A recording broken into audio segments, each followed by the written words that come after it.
better player than that. And he's going to need to be if they want to win this one. Top Esports, blue side banning Gwen and Talia. Don't see that too often. I think they want to Ambessa. That just the Renekton ban tells me that it's likely an Ambessa plan for 2-3. And with Rumble and Cassante out of the pool, that is two of the better answers to Ambessa that are now off the table. So curious to see what kind of priority they put on that, or if BLG decides to snipe that one away from them earlier on in this draft. But Renekton ban tells me that's definitely a pick to look out for, or something they could be setting up for. That's really intriguing because I think the best Ambessa player right now in the LPL is Bin. Yes, I agree. So the takeaway. So the takeaway, 369. I do want to stress that he hasn't played a ton of carry games this split.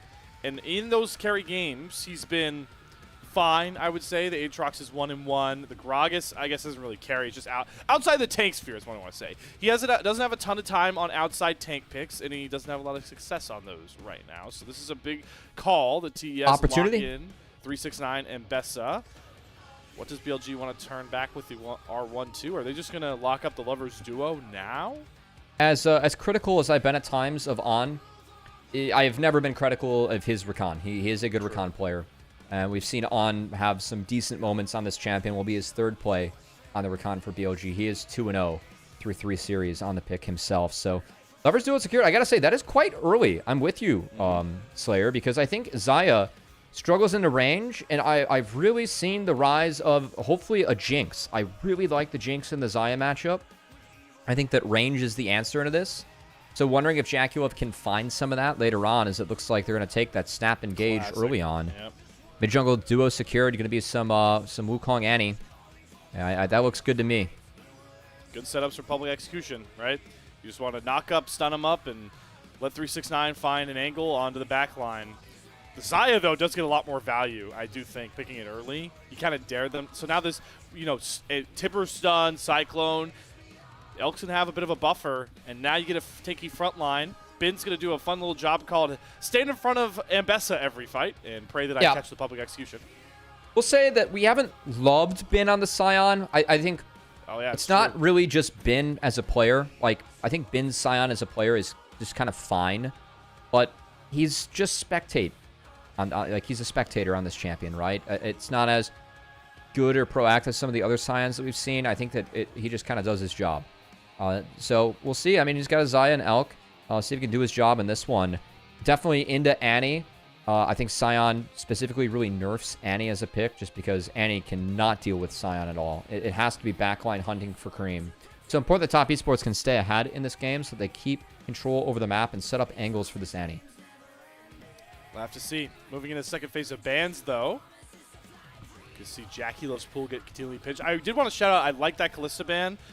Don't listen to the MSI blurb. Like, JackeyLove has looked really good on this Kalista this year. Yeah, you can still play it. Take away the Lucian, so BLG are just trying to get rid of those aggressive bottom lanes. Yeah, I think Victor ban here is probably decent. I know it's not. I just think into Annie or Aurora. I'd take away Victor or Aurora here if I'm Top Esports. So, yeah, Victor taken away. Best pick left for Knight, man. You talked about his mage pool, man. Where does he go now? I'm wondering if he picks or if Shadow picks, because we're in a unique scenario where you could save R5 for... Not 5. You do this. I don't... Yeah, I very much prefer Xin Zhao. I think Crescent Guard is very valuable against Annie, Wukong, and Bessa. Just not trying to control the terrain a little bit, and then if you Crescent Guard at a well-timed against Annie, you can sometimes just take away all that burst damage early on, so... Okay, going to be the Corki and the Rel, so no range option for JackeyLove, but a lot of that early to mid-game power to try and interact. I think it's fine this game, Slayer. I think it's better than, I've been pretty critical of Corki angles in a lot of these games. It's better this game than the Corki that I saw, I believe, from Weibo against BLG. But I also really like this Aurora as a, sort of sneaky...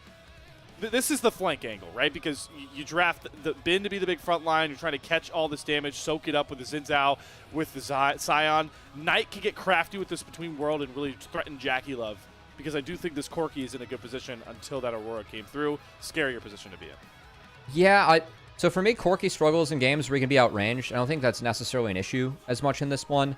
It's not, So I know Knight on the Aurora, Annie has control of that matchup. Like, kind of, it takes a level or two, but once she gets it, I'm just curious to see if Kanavi is able to invade it all.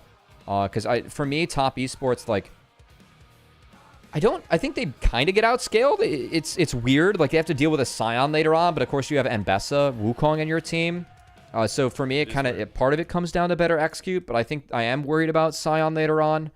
I just want to see if they can get any sort of lead early, because a lead with Annie in that early game can be very scary to play against your BLG. BLG on the precipice of being the only undefeated team left in Group Ascend, and that would start to bring people into the conversation of maybe it's BLG that can win it all in Split 3. Just like Walla Ofis, I do think the Sixers can do it all and win it all this year. That is trust the process. Trust the process. The front core of the future will get it home. Just like BLG fans are hoping this Game 2 comp will bring it home and set themselves up for maybe conversations as the best team in the LPL, but Top Esports are in position to answer. It all comes down to the very familiar battle arena you all love, know, and definitely hate in your solo queue games. And in LPL fashion, we'll bring it in with a classic Jayo. Let's see which fan base wins it this time, Cubby.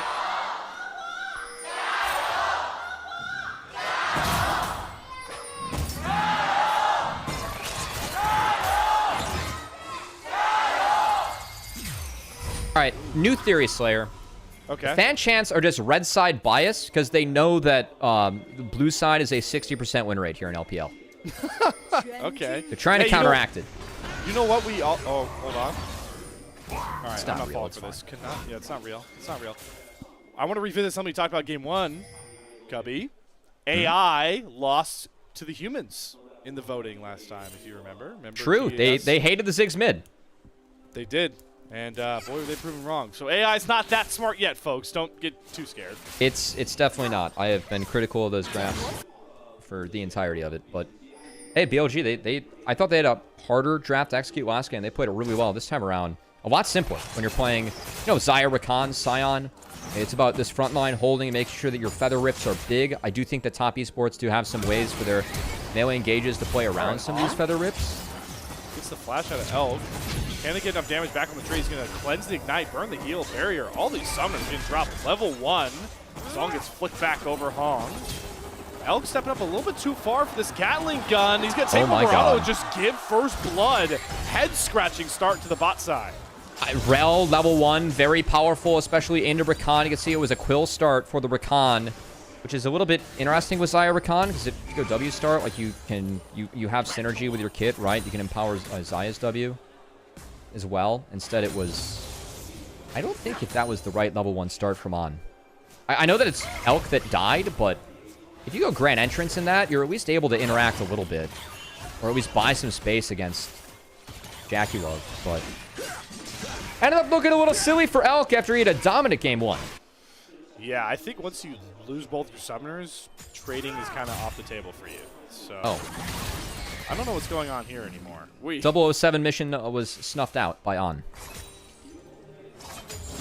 Oh, that reminds me. I'm trying to remember what was the name of the character in the GoldenEye game that wore the funny hats? Oh, what was his name? Wore the top, like the bowler hat. I'm sadly not Kangas who would be able to answer this. Unfortunately. I'll figure it out. Yeah. There was a joke in there for that, but we can't fall back into our LNG talking points. No, we cannot. That's be a disservice to everyone involved. It was a disservice to our eyes earlier. We have a palate cleanser in front of us. We must enjoy it, Slayer, or else morale is down and punishments will resume. Yeah, that's true. I gotta remember. Punishment shall continue. Let's talk about these jungle paths, though, because I do see that Kanavi is getting a little bit cheeky on this top side. Already secured the Creme. Yeah, he's ahead of Shadow. I mean, he's just going to use this prio from Creme and the Annie, I think, to make sure that he gets a super clear. That said, Creme chunked out a little bit. Going to retreat towards the top side, trying to pull Knight up. And Shadow maybe looking to contest the respawn Raptors. Okay, double knockup on the bot side. Another jungler, like you called out, is going to be close enough to continue this trade. It's a Raptor who's posturing. TP coming through, though, for Creme, and Knight's a little bit lower, so maybe that's... Yeah, Kanavi was stalling for the TP, as Annie's going to TP back first after Knight forced him out, so good posturing coming out from both of our junglers there. Don't mind it. We'll say that Hong was not able to reset, or has yet to reset, was trying to go for the trap, and On with the early level 4 has managed to keep his resources up pretty high. Actually in decent shape, so this bot lane matchup, despite the kill... It's a blade caller. What? All right, so both of our 80 carries in this matchup with very intriguing positional mistakes. Not what we're used to seeing in a matchup that features Elk versus JackeyLove. And now On takes a turret shot, and wow, that's Recon for you. Oh, okay. Any other support, he's dead. Yeah, I thought so too, but does lose the flash. Was a good look from Hong and Kanavi, as that will at least freeze the wave. That does help JackeyLove out in the long haul, as that wave stays in front of the turret. So, well, I think it is a small win for Top Esports, is the fact that the wave's here, and I'm curious what the response is. Do we have the lane swap? Because with the Xayah, Rakan, and the Sion, any swap is a good one. You want Sion in that 1v2. If Sion and Ambessa are each losing resources, that's a world where Sion's a lot happier in. So I like the fact that BLG is looking to set this one up. I wonder how much the freeze. Ooh, look out for Bin ult. I think Bin's going to try an R. They're going to try and get a kill here. All right, better way to step behind the Ambessa, just kill her. I like that strategy more. Here we go. Topple onslaught. No, he doesn't land the slow, and all right, I guess he's just stick around and hover. They get their own freeze going at least. Maybe it's for the freeze.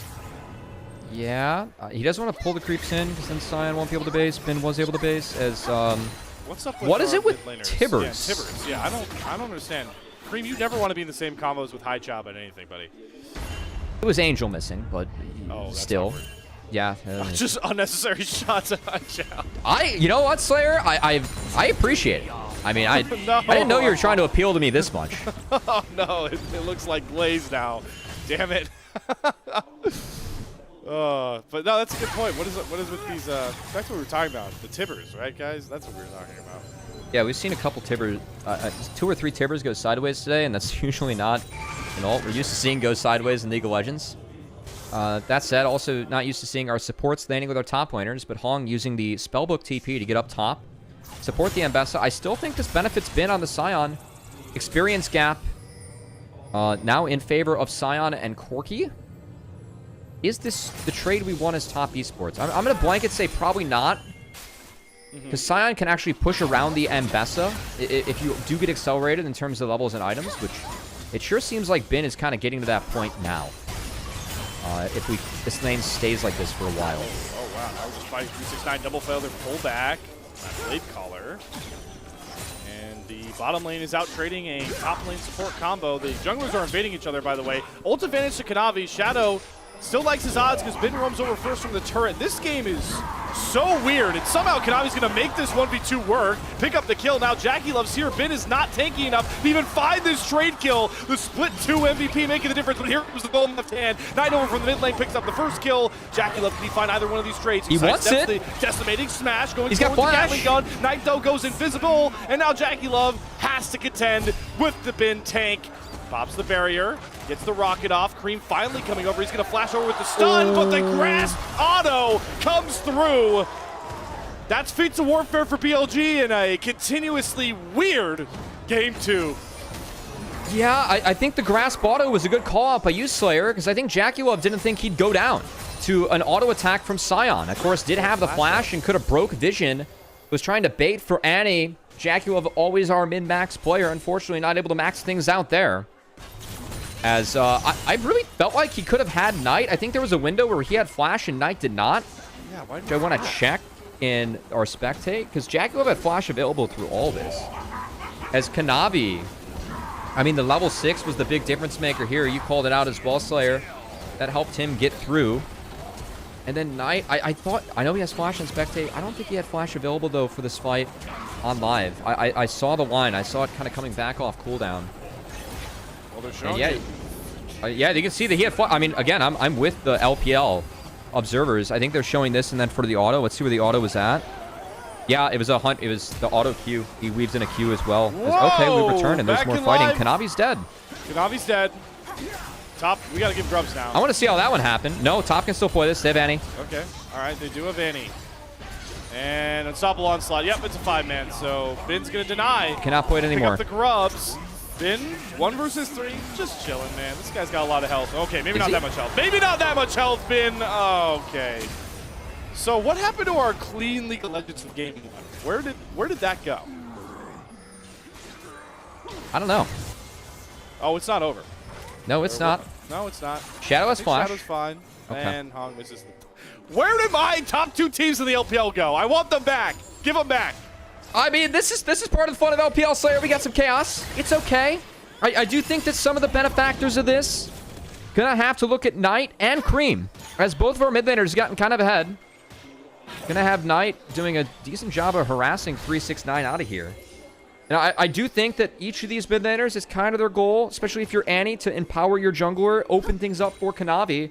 I do want to see if Creme and Kanavi can play together, as we're gonna get a replay. Oh. Okay, yeah, that E from Kanavi was not warranted. Good response from On. Instant alt cast and instant deletion. Here we go with Ben. As, yeah, then Ben, sadly... I mean, watching a Scion get deleted, you don't get to watch this every day, so... No? This is some of the best League of Legends in the world. We just get to watch a Scion be deleted. That's a tough sell there, Cubby. That's a tough sell. All right. Well, I like this play from BLG. Yep. Oh, good stuff from Creme. Q comes back quickly if it gets canceled like that. Oh, Shadow. Shadow. Nice. Gets the knock up. No stun on the Timbers. That's Smash doesn't land. Quick becomes lightning. The red buff burn, and he goes back in. Shadow schmoves. Gets him the kill on the top side, and TES do not have an answer. Bot lane trying to go after Knight. Yeah, I mean, that was quite literally all Shadow. Ben was not able to contribute the way that he wanted to there. As Elk might have to go airborne. Just dead. All right. Oh. Okay. Wow. You gonna take that, JackeyLove, or what's up? I think if he, like, R-flash autoed, by the way, to get a Sheen proc, he might have gotten Elk there again, but then... Oh, my God. Elk could go airborne at any point, doesn't need to, and keeping those feet on the ground, those clicks are, clicks are clean. I can't wait for the LPL Mog edit that's gonna come through from that. I know there'll be one. Yeah, they just slow-mo the, like, really, really loud techno, and it's just, like, dodging all these skill shots. Highlight the flash that's up, highlight the ult that's up. It's a classic. It's a banger. They do like to have fun over there. I think that's how I'd classify their meme edits. Or Mog edits. I like the Mog edits. All right. Yeah, I'm with the lingo. The hip lingo. That's what you're saying these days. The hip lingo of the next couple seconds here is called Dragon, because that thing is still up. What's with these two teams not wanting to take Dragon until like 13 minutes? I don't mind fishing around for the buff. I don't think we know the Knights here, though. Kanavi is caught again. Trickster slips out, goes back in, double knockup. Like it from Kanavi, but he just doesn't have enough juice to bring home the smoothie. Elk getting jumped on by 369, does get the Blade Caller snare, though, and it's another fight where Kanavi is caught to start. Yeah, Knight was able to sneak in behind a control ward, gets the Between Worlds down, and Kanavi, I thought the re-engage could have gotten away with it, was not the case. Was clipped by the E of Knight on his way out. Kanavi falls, Dragon still alive, but that blue buff invade goes to the wayside. All right, so Cubby, let's take stock of where everything's at right now, because I think it's critical to point out the Shadow will start up this Dragon. I wonder, how much gold do we think Knight's sitting on? I think definitely has enough for Leandri's if he does go back, but he doesn't have TP up, so he's going to try and stay strong on the map. Frankly, I don't think this Dragon's BLG's. No. Yeah, because the ults were used there by BLG in the fight, so I think top esports are smart to return to the scene of the crime and watch Creme. It's fine to give this. They don't need to stick around. Just let On die. This is first Dragon. Okay, here comes Ben. Hot soup coming through. And gets the knockup, and Hong is traded. Yep. It connected. Wow, over the wall. I did not see that one coming. Guess what, Drake? That's all BLG's again. Top Esports going to trade this out for some resources on the Ambessa. I still think that returning to the scene was okay. Like, they at least trade 1-for-1 and buy some time and space for Ambessa. They get Bin's TP back up to respond, but well played from Bin. We said that at times on the Scion, just not what BLG needs as a team, or doesn't have as big of an impact as other Scions, and besides that one blip of a fight they took after Grubs, Bin's been good with pressuring the map so far. He learned from his last Unstoppable Onslaught. Also, a PSA to all you Scion players, if you want to hit your drifts, you have to have watched Tokyo Drift. Just want that on record. Okay. That's a bit of a reach, but respect. Knight, again, you said hasn't based in a while. They're going to try and go for the dive. Creme. Yeah, that's Good dead. setup. Ooh. Right. If that one minion, that one pesky caster minion doesn't come up, I think Creme dies the turret. You know, Knight might have stolen the Ziggs pick from APA. You know what other phrase I've stolen from APA himself that I like that also is very appropriate for that scenario? What's that? Flashing air. I fear Knight flashed air. As first brick this fall, in favor of top esports, that does keep feats on the table. It does. It does also finally give Knight that reset that he was probably should have taken earlier. Here's the Leon who's done. Triforce also complete for JackeyLove. As On is going to cancel the dash. Oh, On's Recon. As good as advertised. You called it out, Cubby, and it's finding picks now for BLG. Yeah, allowed to function in that fight. Is On dancing his way through. Good find for him, and a good setup again from Shadow. And I think the big story is we have a couple recalls coming out. My fight over Rift, but right before Slayer so far, Shadow's been matching Kanavi. Like, Kanavi is considered one of the premier junglers here in the LPL. It really is him and Tarzan that have been the powerful junglers we've seen so far this year. Shadow, again, stepping into BLG, has really been getting the best of him between these two games. The big talking point. I was not expecting that coming in. I thought this is when his stocks would start to drop because you're facing Kanavi again, a stud jungler. And knowing what we heard from Knight, that Shadow's taken over so much of the shot calling in a loud voice, just makes this even cooler. This could be bad for BLG. Ruin. They do TP in, I believe that's Knight. Okay, Knight's gonna cover the turret, so they're not gonna lose the mid tier 1. They didn't commit a person to have the Herald hop in, and I don't blame them for that, because I think On could have engaged, but I also thought there was a decent world for top esports to actually look for a turret take. It's given, maybe they're waiting for Creme to have 11 and actually join, as he's going to ding it there, so they're going to be a little bit bigger now.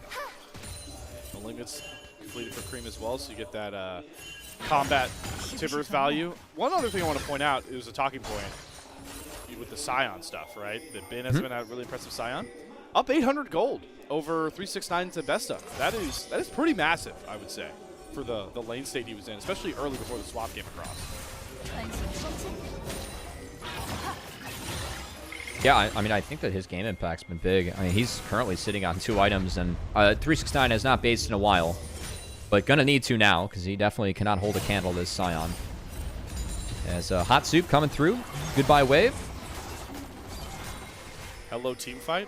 Once again, these bottom lanes are just so bloodthirsty. 369's got a base. We're going to have Creme fix the map. I think once Creme fixes this wave, gets a slow push going, it's a maybe. They should lose mid-tier 1 for that, though. Yeah, they should. Like the rotation of BLG, so. Good call. Get that mid-tier 1. That opens up a lot more of the map. I also think Bin might be able to get this. So this should be BLG really opening the map up. They're going to knock all these tier 1 turrets off the board. And again, it's this new, slow and more methodical approach from BLG, showing its true colors. We saw this, though, like, from BLGs of, I'm thinking of years past, right? Yeah. Pretty much from the Bin on era. Like, we've seen, like, this, no matter what jungler plays, if they get ahead early, they can play maps out well. I think that the key is just seeing it be a little bit more calculated here. Which I like what you're saying, but it feels like, again, with Shadow stepping in, the direction's been sound for BLG so far, and if you give players like Bin, like Knight, like Elk good direction, that is why this iteration of BLG has been a perennial Worlds contender. So, again, the Shadow stocks, I mean, we thought that if it were to start to flounder or struggle on any day, it would be here. But so far, they've only gone up from what we've seen so far in this series. It's wondrous what you can get out of this team when you let Knight and Bin just worry about being Knight and Bin. That is when BLG are at their best, and that is what Shadow has provided as an ailment. Sure seems like it. Hurting team from Split 2. Sure seems like it. And you know, if BLG, you know, come out with this win, which they're ahead in, you favor the spot they're in at this point in the game a bit. Who can really stop this?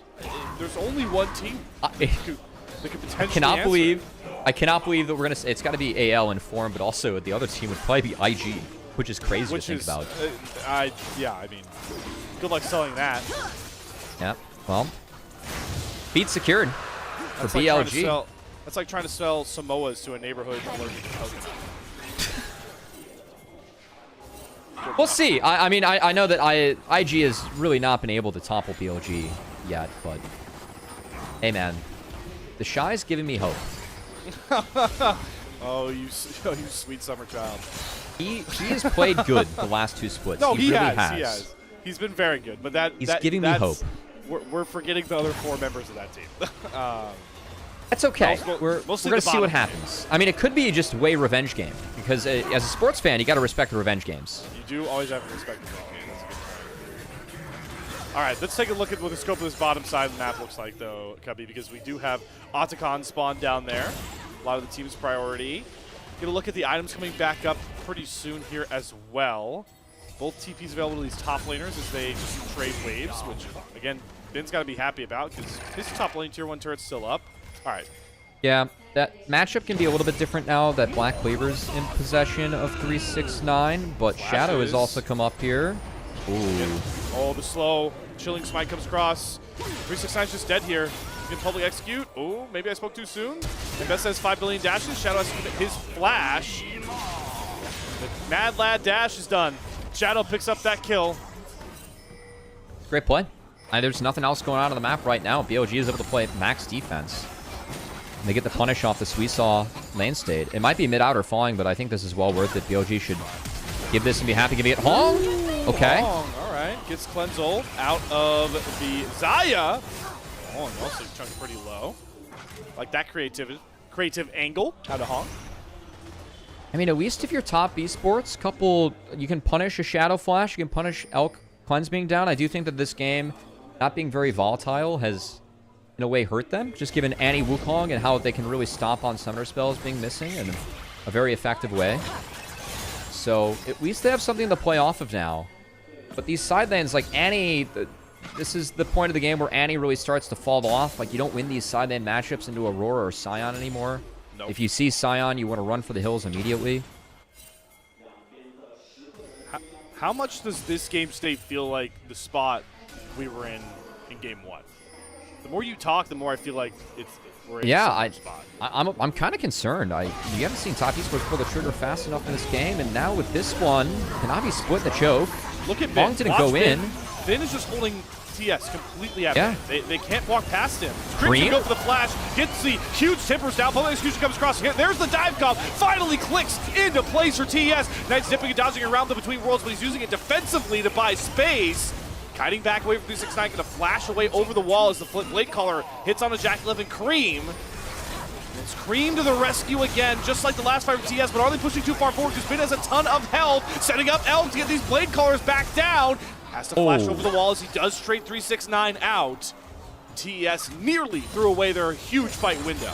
They did. They lose one in 369 on pressing that fight forward, but honestly, they took away Knight's Flash, Elk's Flash, and Bin's Flash. I think that's worth losing 369 for. You can reset and try and fight the Dragon or the Otacon, taking 3 flashes away from those members. You can now look for Rel engages, look for Wukong engages, look for Annie engages, and props to Creme. I know that we were very critical of Creme in game 1, and rightfully so, but this is a really nice re-engage that I didn't see coming, and BLG didn't either.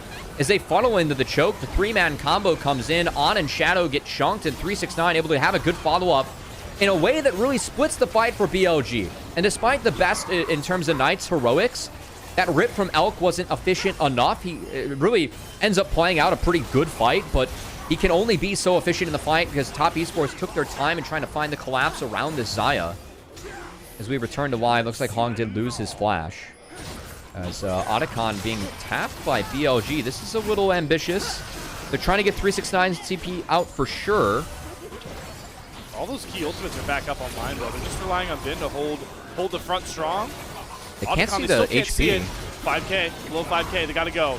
Gotta see if they can find an angle. Kanavi, can he wither his way in? No, the Cyclone Knock'em does not get it. Otacon secured, and Knight does execute him. All gets a 3-man charm on the back end. The between worlds, it's beautifully layered from BLG. But it's 369 trying to rip through the back line, going back to front. But all he finds is a Blade Caller back to the fountain. A huge fight from On as the re-engage really trying to come in there from Top Esports, completely stymied by the combo of the Rakan. Locked up 3, they could never walk through the choke. And BLG, by forcing that fight quickly, they really forced an off-kilter fight for Top Esports where they couldn't set up, they couldn't walk through the Scion, and they couldn't get through the Rakan to the choke. It just ended up being a fight where BLG, Elk were able to free fire. This fight really felt like the benefit of playing Rakan into a low-range comp. I mean, again, like, BLG is kind of flashless. I'm just surprised that Top Esports weren't able to find a better engage. I think Hong should have sent it there with Kanavi. Because he's kind of late to stand it, and then they don't, like, he kind of stymies On here. But On played such a beautiful fight between that E back. Kanavi never got a second cast off of his ultimate, and then the flash grand entrance in. Perfection from On's Rakan. As that fight was really difficult for Top Esports because they couldn't get through the choke. And between Bin and On holding it, that was masterfully played by BLG. And now they can settle back in with Opticon to give them even more benefits in the levels, getting all those petals. They're also on Cloud Soul Point, which you would have liked to see a lot of other souls. I don't think this is a great game for Cloud for a lot of teams. It's still nice. Not going to discredit the power of a soul. It's Knight. Oh, Knight might be dead. Knight might be dead. Yeah, he might get chased down. He does have his turret to fall back to. This tier 1 turret being up, really just hindering everything they could do there on the top side. Bot side, by the way, picture-in-picture. Bin is going blow for blow with 369. He does have to use the onslaught to get back out, but Shadow completely out of position right in front of Baron. I mean, they should rip this. They just got Bin's ult. They're going to force On off. What's stopping them from ripping it? Yeah, okay, there we go. There we go. There we go. We're aligned, Top Esports. Let's go. They need this. TES, they've been kind of outclassed in a lot of this series so far. Start the Baron up, but come off it as Tibbers does die and fall off. All right. TES aren't confident pulling the trigger with jungle down. That's a bit head-scratching. I mean, they can't fix their waves. They can buy some time. So, I don't think it's all bad, but yeah, I thought that was a chance for them to really rip it. I mean, you're missing Aurora ult. You could have gotten Knight's TP out for sure. You would have gotten Bin's TP out for sure, and then you could play... Like, if you just do that and you're able to somewhat retreat, I think that you're playing out like a much better setup or world afterwards where Ambessa could actually threaten the side lanes. But by not trying to start that series of events, you give BLG the chance to reset. And the next fight they're going to have, a lot of their flashes are going to be up. Look at the flashes for BLG. JackeyLove is going to be the one missing flash for a while, pretty much until that dragon fight starts. And BLG are going to have all their flashes up. I like the fact they're looking at this Baron now because 369 doesn't have TP. And they're ripping it. Elk is on 3 items, by the way. He gets the LDR done. The scaling difference in these marksmen coming through here for Elk, who's been so good in this series. Does he have another great fight in him? Alongside Knight's flank, there's the charm. On goes in, he gets the 2 backline carries. Again, it's On to the rescue, and Elk to bring the guns. Wiping the floor with BLG, just like that. Nobody left up but Hong and 369 on the other side of the map, and maybe I spoke too soon. All 4 members topside for TES, down and out of the fight. All right, I know that fight was really bad for Top Esports. I think the real mistake is not hitting the Baron. You have to hit the Baron, try and get Bin and Knight to actually TP and respond to you, but then you can kind of retake the map afterwards. They opt into such a crappy fight here where, again, JackeyLove is flashless. BLG had flashes coming back up. JackeyLove having to face check that with 369 being bot with no TP. If you play the last timer where you get the TPs out and you can reset and like play from there, it's a much better world, but instead BLG get to reset for free. They play the Baron and make this fight look way too easy. Again, their conditions, they just got Knight's flash back up. This is such a good time for them to fight given the flash timers. And JackeyLove just positioned in such an illegal spot given that he is no flash, given where Kanavi's at. Hong has a decent attempt to try and peel for him, but it's not even close to hitting, as everyone melts there for Top Esports. And these setups for them, it's not been what we're used to seeing from Top. We're used to seeing quite a bit better play in terms of how they're able to set up these objectives and find these later fights, but I think BLG have been the ones really running all over them. The macro diff is what's singing through most here for BLG, which is crazy to say for a team that was so much about hands checking. As Knight just using the Aurora to half HP the 2 carries on the TES side. And now On fights another engage, and Elk, my god, cuts through that tanky rail like butter. They do get the stuns down on the Shadow, but he re-engages with the Crescent Guard, forces Creme to flash back over the wall, and look at Bin. He's holding JackeyLove under his own turret. It's a triple kill over to Elk, who's been a superstar in this series, but maybe it's just all of Bilibili Gaming, who are the superstars and potentially your new big bad threat against anyone's legends in Split 3 as they make the final march down to stamp a huge 2-0 to crown themselves the last undefeated team in the LPL Group Ascend. It's going to retreat and take Soul, and no MSI hangover to be had with BLG. Welcome Shadow to the lineup. Welcome BLG to dominance. Top Esports, they're going to TP, try and fight this. I think it's the only chance or play they have left. Hong with the spellbook. Going to get here in time, but doesn't have a smite available. So, yeah, that spellbook TP for naught. And that Cloud Soul secured for BLG. And man, I mean, what a resounding victory for BLG to just prove that Shadow is not just another jungler, all right? I think this this girlfriend might be here to stay for BLG. This isn't just a jungle flame. I've seen him smiling still in the player cams. And as long as this guy's smiling and Knight's doing what he does best, deleting whatever mid laner stands in his path. I'll say it. The honeymoon. This is not a honeymoon phase. This is what BLG looks like now if they're all clicking.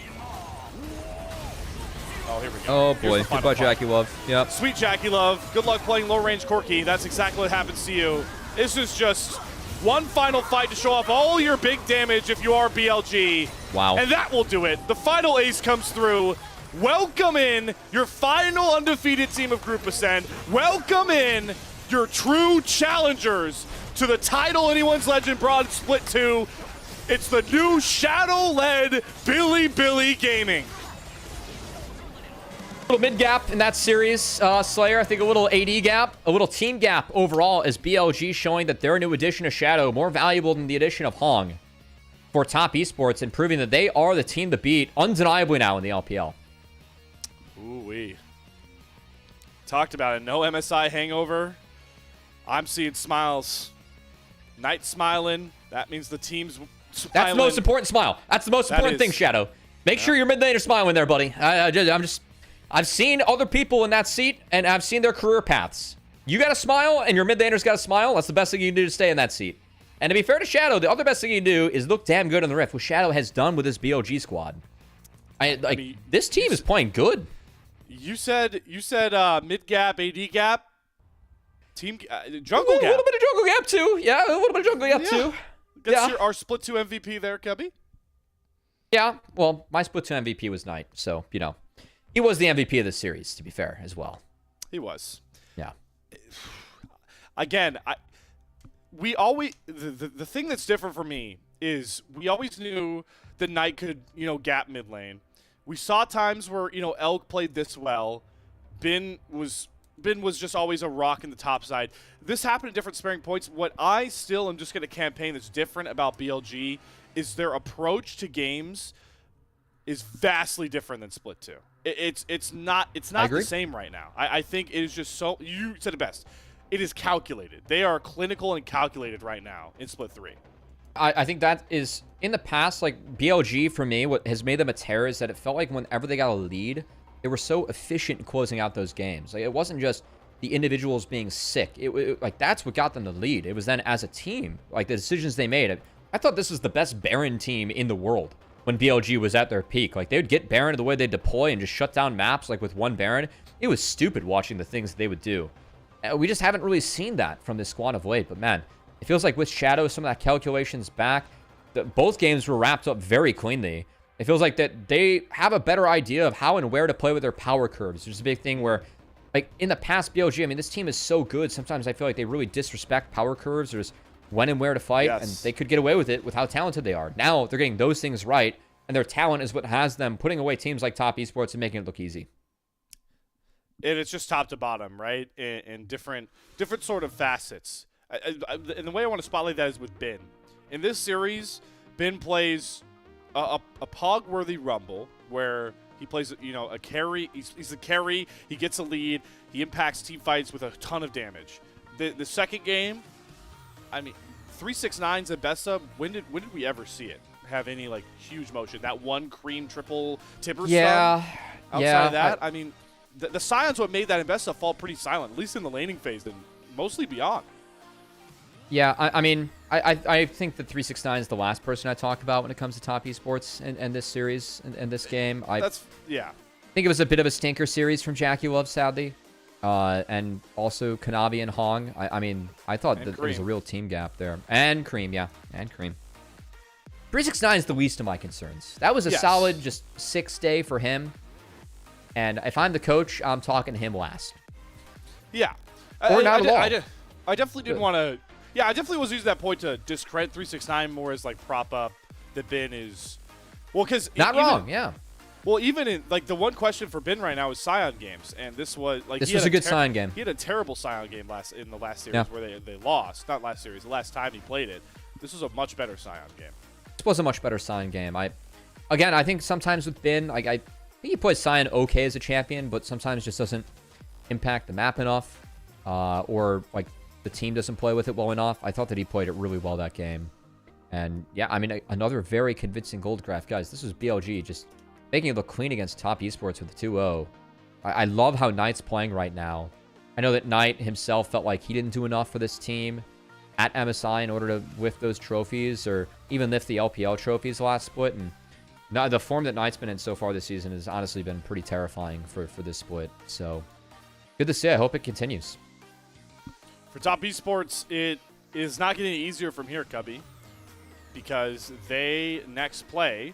They get about 3 days off, and they next play against AL, who, oh no, sorry, in 2 days they play against AL. So I think a lot of the narrative that just got pushed was about AL in their last series. They wiped JDG, which, yes, you could say some of that is JDG might be the most dysfunctional team right now in the LPL, but also people were like, maybe AL's MSI hangover is over. And now top esports have to run into them as AL is looking to climb up the standings that they kind of fell into a hole with already. I think it's actually a decent barometer for the league, how AL plays in the top, and I just hope the top plays better in that series overall. Because I feel like they were kind of split and kind of flat tonight against BLG. This Otacon call was really good from BLG, and again, I will really stand by at least that Baron never being ripped by top esports is what created that really poor, you know, chain of events for them around that Baron. I think that while that looks bad for top and was well played for BLG, again, not choosing to rip Baron and take away those TPs from top or from BLG, I mean, led to a fight where your flashes are down, BLG's were up, and I mean, in spite of that, we saw them just absolutely shred this team fight where, again, 369 couldn't join with where he was in the map, which is why I thought Baron needed to be ripped in the last timer. So, no need to look at the replays from there. Game was over after that play, and just another fantastic performance from this BLG team that, man, I think this might start to give LPL fans hope for, you know, not just LPL itself, but maybe some international hopes. If BLG can show up like this with Shadow. Yep. I mean, like BLG, it feels like if T1 just didn't exist on the planet, BLG probably would have never changed their roster, never needed to. But that has just been their Achilles heel at some of these international events. Yeah, that's it is. What happens with BLG in a world where T1 doesn't exist? Well, what happens to you? Okay, but can't you say that with like 5 other teams in the world? Yeah, I mean, that's what happens when you're T1. But I think that T1, especially just given their resurgence in the past few years with this core they had and kind of how that came up in the same time as BLG, the dominance they've had, and I should say BLG's dominance in the LPL, T1's dominance of second place in the LCK in that, you know, time frame. I do think that, like, for me, BLG's path has always been intertwined with T1. Like, I think that for me, a big reason why I would change On is because On is, like, I look at historically the T1 series, it's Zeus can match Bin and On can't beat Keria. I think that's what's dictated a lot of the history of this, like, that rivalry just in a nutshell, right? And now, I mean, I still feel the same way about On. We definitely saw that from them going up against T1 at MSI, but yeah, this team is giving me more confidence. It feels like BLG, like the way I described them going into MSI was they were the team from the LPL that had the brawn, whereas AL had the brain. It feels like the brawn team is playing with a lot more brain, and it's been a lot happier for BLG. As you're giving the thumbs down, I give a thumbs up over to Knights Aurora. It was fantastic in that game. Should be on. I think it should be on. I think the two biggest fights of the game, he had those amazing recon engages. He did. I, That's fair. The Otacon fight